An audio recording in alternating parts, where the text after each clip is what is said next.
Tonight, we're giving you a behind-the-scenes look at Canadian border authorities busting smugglers with millions worth of illegal drugs in Windsor and Sarnia. Drug traffickers often use commercial truck drivers to bring cocaine and other drugs through the U.S. into southern Ontario.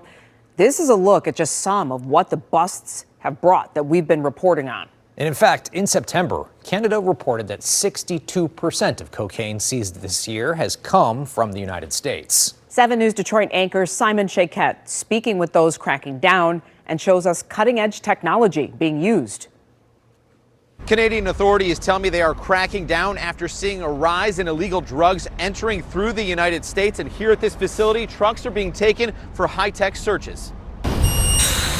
Each and every day at U.S. border crossings with Canada in southern Ontario. Criminals will use whatever means necessary to try and smuggle. The Canadian Border Services Agency says criminal organizations are using more and more commercial trucks to attempt to bring in illegal drugs. Look no further than this bust of more than 750 pounds of cocaine caught at the Blue Water Bridge coming from the U.S. on August 13th and August 14th.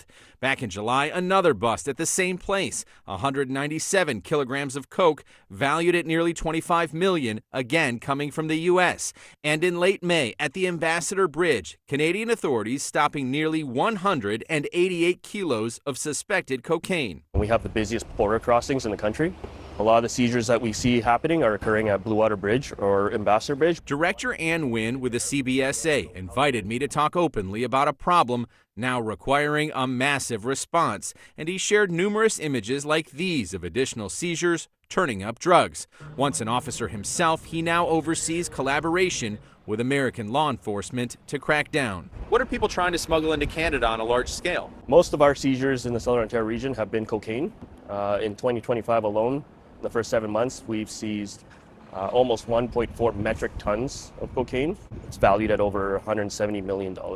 Wynn says busts like these highlight how millions of inspections each year can result in catching illegal drug shipments, often disguised as everyday products. Authorities say the drivers are suspected of working for criminal organizations like drug cartels and motorcycle gangs. Those who get flagged are then taken from the Ambassador or Blue Water Bridge to nearby sites for a thorough search. You've specially trained officers at the border. What are they looking for? It could be anything. Usually it's something mundane like building materials, grocery items, fruits and stuff like that, like large scales. Here in Windsor, they showed me where a sea of trucks are awaiting an extensive X-ray scan, all aiming to keep narcotics off the streets.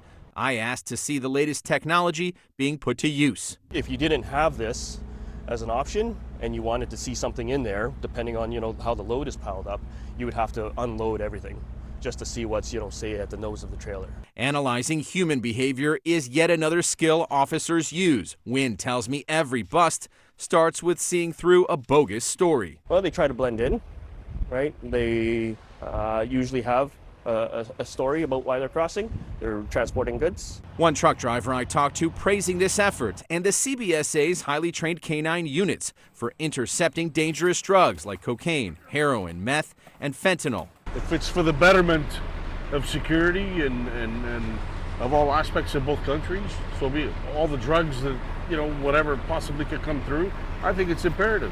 With thousands of trucks crossing daily into both Sarnia and Windsor and a new Gordie Howe International Bridge in the works, Wynn admits the stakes have never been higher. It's completely critical. We see, what happens, the effect of the drugs that get into our community, and, I don't think that's ever going to stop. So our mission will never stop.